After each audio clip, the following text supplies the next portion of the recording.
America's hardest hit cities coming out for President-elect Donald Trump as he doubles down on his vow to improve their lives. Listen. We are going to fix our inner cities. Every single American will have the opportunity to realize his or her fullest potential. The forgotten men and women of our country will be forgotten no longer. So what exactly can Mr. Trump do for America's inner cities? Here to weigh in, founder and president of the conservative nonprofit Stand, Bishop E.W. Jackson. Bishop, thanks for waking up so early for us. Good to see you. Thanks for having me. So as you know, this is an important one moving forward as we look at making America great again, as President-elect has talked about throughout this whole campaign, the inner cities and working with local churches and parents and organizations. What can he do just in the early days of his presidency? Oh, a lot, Abby and Clayton. And who would have thought that a New York billionaire would be the person who would offer hope to the inner city? God works in mysterious ways.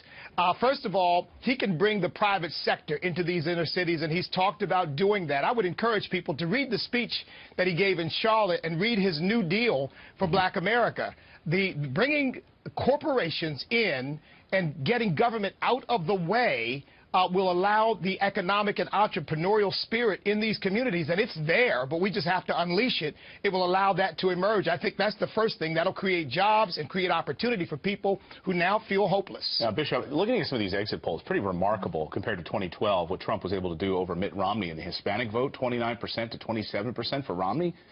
Look at in the African-American vote, Donald Trump 8% to Romney 6%. And he said, of course, out on the campaign trail, you know, take a chance. What have you got to lose, you know, talking to the African-American vote? And then, of course, over the past 8 years, we've seen black youth unemployment through the roof under President Obama. So bringing these businesses into inner cities, that's one piece of this. What about education?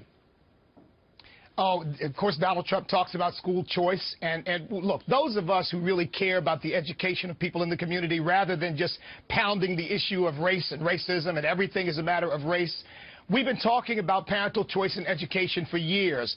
Republicans have talked about it a little bit. It looks like Donald Trump is very, very serious about it. It's going to take competition. It's going to take opportunity for parents to choose schools for their children that they think will best educate them in order to bring educational excellence into the inner cities.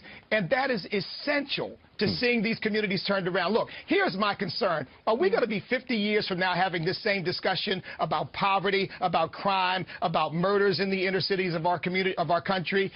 Donald Trump, I believe, offers some hope that, no, we won't be talking about that 50 years from now, because he's a problem solver rather than a person who just wants to exploit people for his own political gain. Well, certainly. A time to give him a real opportunity here for some change. All right. Bishop Jackson, thanks for being here this morning. Good to see you, sir. Thanks for having me again. Thank you.